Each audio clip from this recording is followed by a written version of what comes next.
Στη σημερινή μας εκπομπή θα μιλήσουμε σχετικά με μια ανακάλυψη η οποία έγινε στη σημερινή Τουρκία. Πάλε ποτέ Εύξηνο Πόντο, από όπου και κατάγομαι και εγώ και δηλώνω υπερήφανος Πόντιος. Λοιπόν, σήμερα θα σας πω για μια ανακάλυψη η οποία πραγματικά έρχεται να ταράξει τα θεμέλια της αρχαιολογίας και θα τα πούμε στη συνέχεια. Πριν φυσικά προχωρήσω στην αποκάλυψη της τεράστιας αρχαιολογικής ανακάλυψης που έγινε, να σας πω να κάνετε εγγραφή όσοι με βλέπετε πρώτη φορά, φυσικά να πατήσετε like στη σημερινή εκπομπή και πάμε λιγάκι να μεταφερθούμε πρώτα στην ιστορία και την αρχαιολογία και τη γεωγραφία της περιοχής και στη συνέχεια να προχωρήσουμε στην αποκάλυψη με το μεγάλο έβριμα που έγινε. Μία από τις απικιακές πόλεις στην περιοχή της Δυτικής Μαύρης Θάλασσας την πρώτη χιλιετία π.Χ. ήταν η Διόπολης, σημερινή περιοχή Ακτσάκοτζα, και μια δεύτερη πόλη ήταν η Ιππία που βρίσκεται κοντά στον Ήπιο ποταμό, σημερινή περιοχή Μελέν. Η περιοχή ήταν γνωστή ως η πατρίδα του θρακικού λαού μεταξύ του 1200 και του 700 π.Χ. σύμφωνα με αρχαίους συγγραφείς όπως ο Ηρόδοτος. Την εποχή του Δαρίου η περιοχή που περιλαμβάνει το σημερινό Ντούζτζε μαζί με την Παφλαγωνία, τη Φρυγία, τις Μαριαντίνες και τη Συρία έγινε η τρίτη περιφέρεια σατραπίας από τον Πέρση ηγεμόνα. Η περιοχή, η οποία περιλήφθηκε εντός των ορίων της αυτοκρατορίας από τον Μακεδόνα βασιλιά Αλέξανδρο τον Μέγα μετά το 334 π.Χ., συμπεριλήφθηκε στο βασίλειο της Βυθινίας ως αποτέλεσμα της διαίρεσης της αυτοκρατορίας μεταξύ των στρατηγών του αμέσως μετά από τον θάνατο του βασιλιά στη Βαβυλώνα το 323 π.Χ. Η Βυθινία είναι μια αρχαία περιοχή στα βορειοδυτικά της Ανατολίας, όπου βρίσκεται η σημερινή Χερσόνησος Κοτζαέλη, η αρχαία Νικομίδια, πάρα πολύ σημαντική περιοχή. Περιβάλλεται από τον Εύξηνο Πόντο στα βόρεια, τον ποταμό Φίλιο στα ανατολικά και την αρχαία Φρυγία στα δυτικά και νοτιοδυτικά. Εν τω μεταξύ, να σας πω πως το σημερινό είναι γροθιά στο στομάχι για όλους τους ανθρώπους στην Ελλάδα, τους δίθεν Έλληνες ανθέλληνες, οι οποίοι μισούν τον ελληνικό ποντιακό πολιτισμό, και αυτό το βίντεο θα έρθει να αποδείξει περίτρανα σε όλους αυτούς τους μισέλληνες ότι οι αρχαίοι Πόντιοι είναι πιο Έλληνες από τους Έλληνες που νομίζουν ότι είναι Έλληνες. Λοιπόν, στα ρωμαϊκά χρόνια ο αυτοκράτορας Διοκλητιανός κατέλαβε την Νικομίδια το 284. Αφού βασίλευσε στην περιοχή αυτή, η Νικομίδια έγινε η πρωτεύουσα της Ρωμαϊκής Αυτοκρατορίας για πολλά χρόνια και σκεφτείτε πως η πόλη αναπτύχθηκε τόσο πολύ που έγινε η τέταρτη μεγαλύτερη πόλη στον κόσμο. Η περιοχή που περιγράψαμε κατακτήθηκε από το βασίλειο του Πόντου και στη συνέχεια από την Ρωμαϊκή Αυτοκρατορία. Κατά τη διάρκεια της Ρωμαϊκής περίοδου η πόλη επηρεάστηκε από τον λατινικό πολιτισμό τόσο πολύ και άλλαξε το όνομά της σε Prússias ad Hippium.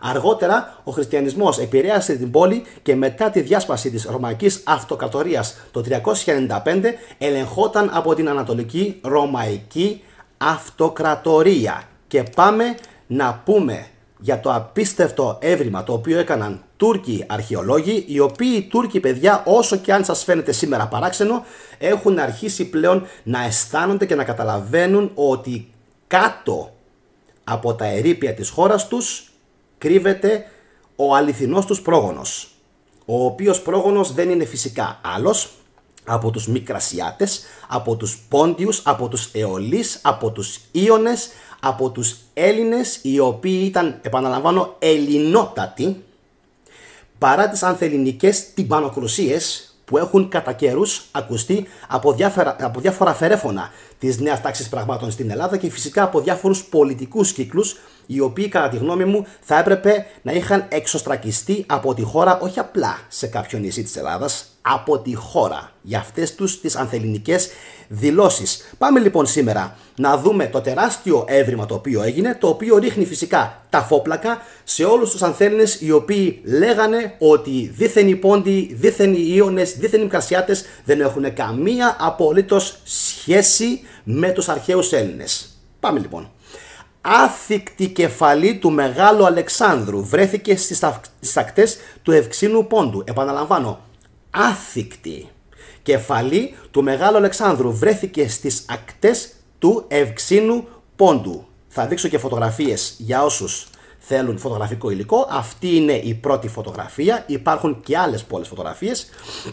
Και αυτή εδώ φυσικά είναι η δεύτερη, όπου φαίνεται ξεκάθαρα να απεικονίζεται ο μέγας Έλληνας στρατηλάτης, ο μοναδικός Έλληνας αυτοκράτορας, κατά τη γνώμη μου, που πέρασε ποτέ από την ελληνική επικράτεια, παύλα ελληνική κοσμοκρατορία. Λοιπόν, αυτές ήταν οι φωτογραφίες. Φυσικά υπάρχει και άλλο πλούσιο υλικό να γνωρίζετε.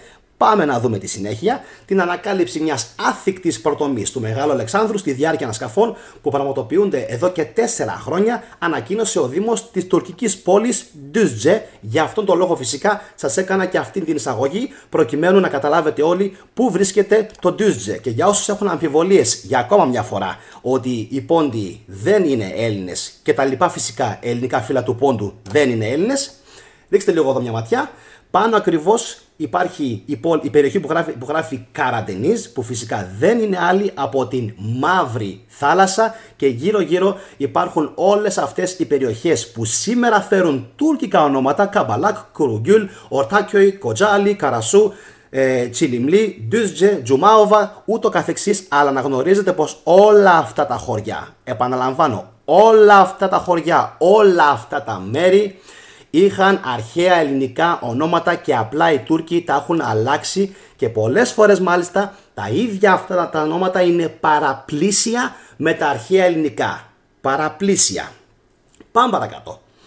Η Düzce βρίσκεται ανατολικά της Κωνσταντινούπολης και κοντά στα παράλια του Εύξηνου Πόντου. Σύμφωνα με το Düzce.bel.tr, η κεφαλή παραδόθηκε στο Μουσείο Κονουράλπ και, όπως αναφέρεται σε σχετική ανακοίνωση, ανακαλύφθηκε στην αρχαία πόλη Προύσιασατ Χίπιουμ, στα αρχαία ελληνικά Προύσα προς το Ιππείο ποταμό, στην περιοχή Κονουράλπ, όπου πραγματοποιούνται ανασκαφές σε αρχαίο θέατρο με την άδεια της Γενικής Διεύθυνσης Πολιτιστικής Κληρονομιάς και Μουσείων της Τουρκίας.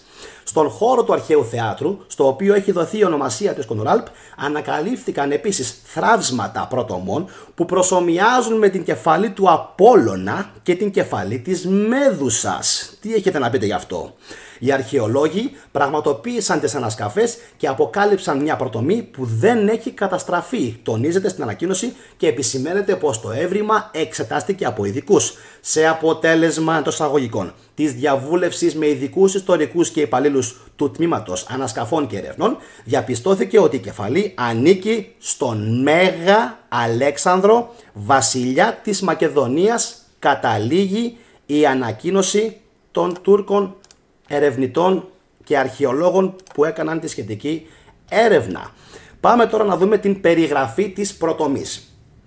Στη σχετική ανακοίνωση του Μουσείου Κονουράλπ αναφέρεται ότι η πρωτομή έχει ύψος 23 εκατοστά από το κεφάλι μέχρι το λαιμό και χρονολογείται από τον 2ο αιώνα μετά Χριστόν. Αυτό σημαίνει πρακτικά ότι 5 ολόκληρους αιώνες, αγαπητοί μου φίλοι, 5 ολόκληρους αιώνες μετά τον θάνατο του Μεγάλου Αλεξάνδρου, οι Πόντιοι απόγονοι των Ελλήνων συνέχιζαν να τον λατρεύουν, να τον θυμούνται και να ξέρουν πάρα πολύ καλά την ιστορία τους και ποιος ήταν ο μέγας Έλληνας στρατηλάτης και ποια ήταν τα καλά που είχε κάνει σε όλους αυτούς τους πληθυσμούς σε εκείνες τις περιοχές. Παράλληλα, επισημαίνεται ότι τα βαθιά μάτια είναι στραμμένα προς το απάνω, υπάρχουν σημάδια από τρύπες στις κόρες και το στόμα είναι ελαφρά ανοιχτό χωρίς να αποκαλύπτονται δόντια.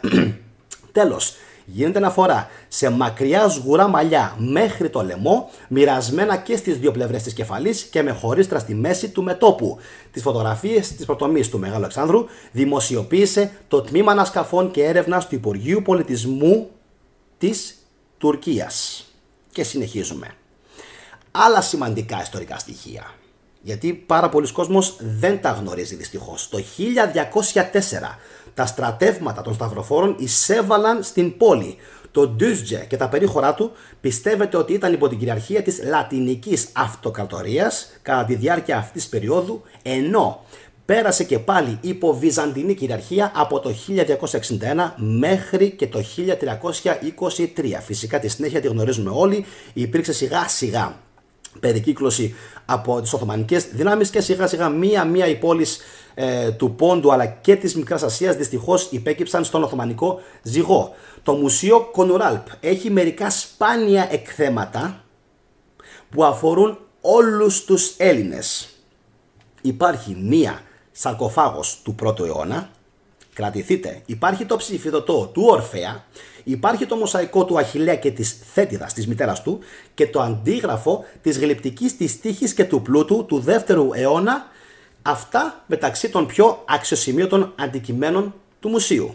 Επίσης υπάρχουν 456 εθνογραφικά στοιχεία. Εν τω μεταξύ στο μουσείο επίσης εκτίθενται ρούχα και όπλα για την ύστερη Οθωμανική εποχή, ενώ υπάρχουν επίσης, πόσα λέτε, 3.837 νομίσματα από την Ελληνιστική έως και την Οθωμανική εποχή. Ελπίζω αυτό το βίντεο να ήταν άλλη μια γροθιά στο στομάχι σε όλους τους μισέλληνες του Πόντου, οι οποίοι λένε ανά καιρούς, και μάλιστα επειδή παρακολουθώ πάρα πολύ τα social media, πάρα πολλοί Έλληνες γηγενείς από εδώ έχουν έλλειψη γνώσεων πάνω στην ιστορία και αυτό δυστυχώς διαστρεβλώνει την εικόνα που έχουν μερικοί για τους Έλληνες του Πόντου και φυσικά και της Μικράς Ασίας γενικότερα. Εύχομαι όμως αυτή η έρευνα, αυτή η απίστευτη βασικά έρευνα παύλα αποκάλυψη που έγινε από Τούρκους αρχαιολόγους να ξύπνησε ακόμα περισσότερο το ελληνικό κοινό και να κατάλαβαν όλοι ότι ο Πόντος ήταν πάντα ελληνικός και δυστυχώς με διάφορα πολιτικά σφάλματα, τα οποία τα ξέρουμε όλοι, δεν είμαστε χαζοί, δεν είμαστε ενστόρετοι, έφτασε σήμερα να βρίσκεται υπό τουρκική κατοχή. Γιατί μιλάμε για κατοχή.